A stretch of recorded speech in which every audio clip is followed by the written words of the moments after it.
Peace, everybody. It's your boy, Let's Talk. We back with another video. Alright, y'all, let's dive right into this video. So, I hope y'all went out and vote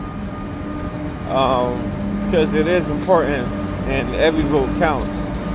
I know we got a lot of people who believe otherwise.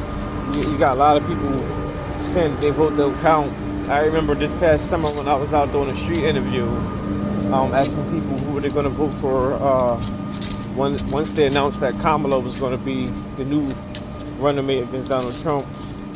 I went out and did street interviews, and you had a few people saying that they weren't going to vote because their vote didn't count. Y'all can go check that video out if y'all haven't seen it. It's in my video catalog. Don't forget to hit the like and subscribe if you haven't done so already as well. But so I just came back from my local borough just down around the corner. I had a few things I had to do earlier, so I couldn't get out and go vote early this morning. But I just came from doing so now, and it's crazy because right outside, you just seeing the bias. You seeing already who they're picking. You seeing the Harris Watts signs out there. You seen Bob Casey, everything, and it's here in Pennsylvania. But so I go in there and they hand me my sheet. Well, first I had to hand me my ID, which I thought was cool because when I talked to my mother earlier, where she voted at, she said they didn't even ask for IDs, which I think is a problem. I think people should have their ID on hand because so they're a registered U.S. citizen or not. You have proper identification. That's just my opinion. But my mother said that they weren't checking for IDs at her voting location, but they were checking for it at mine, which is cool. But then again, on the other hand, I live in a particular neighborhood that my mom still live in Philly, in the hood, and I'm like out in the county area. Not to say that, but But so they handed me my form, and I'm looking at the ballot sheets. I'm checking off for. And the lady behind me, she not really supposed to be paying attention to what I'm doing, but I peep her from the corner of my eye, looking what I'm filling out.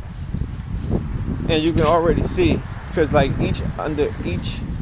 Democratic nominees was on top, and then the Republican was right underneath. So, and if you check in the boxes, if you check in the second box, then you already know you're voting Republican. So she seen that I kept checking all the second boxes and stuff. So she giving me like a disgust look or whatever. So when I was done, she's like, "Are you done?" I'm like, "Yeah, I'm done." I'm like, "You want to see it?" She's like, "No, just put it in there to scan in the scanner." So I slid the ballot sheet in the scanner and the ticket in, and it said, your vote was counted, or whatever. And I'm like, "That's it?" Yeah, that's it. You can go. I'm like, "All right." And then the line was, coming in. I'm like, "All right, y'all, Trump 2024. And the lady looked at me in such disgust. I'm like, "Oh, man." And it wasn't like, said it and ran out. I just was like, "All right, y'all, Trump 2024. Not that everybody not left out." Because I'm not a person who's, upset or wrong choice of words. I'm not a person who's afraid to hide who I rock with. Throughout this whole election process, I've seen people who I know for sure is going to vote for Donald Trump and J.D. Vance, but too afraid to say it out loud because of, the circumstance that we're living in, the shaming tactics, even to some extent, the consequence. you get punished for saying out loud that you're a Trump supporter. You know, you got women saying they're going to leave their husbands.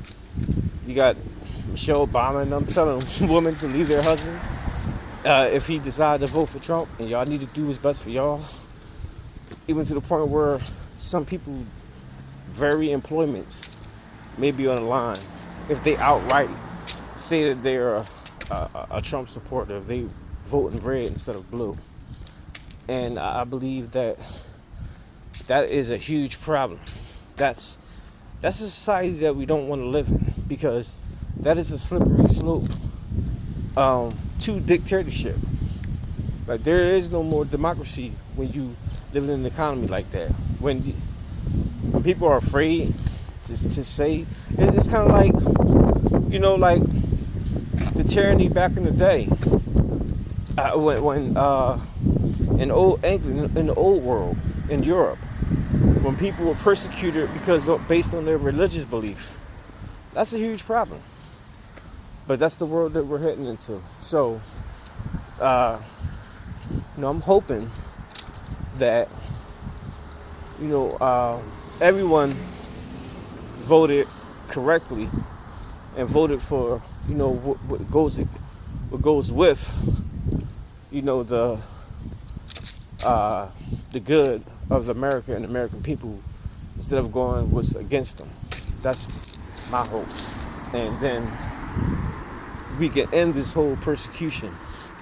Because I think with Donald Trump in office and J.D. Vance, we're going to get more than 4 years. Because I believe with them two in office, and if they do even 60% of the job that he did back in when he was in from 2016 to 2020, then I believe that there's a good chance that J.D. Vance can take over and he could become president after Donald Trump, and he can become president for 8 years, do a whole 2 terms back to back.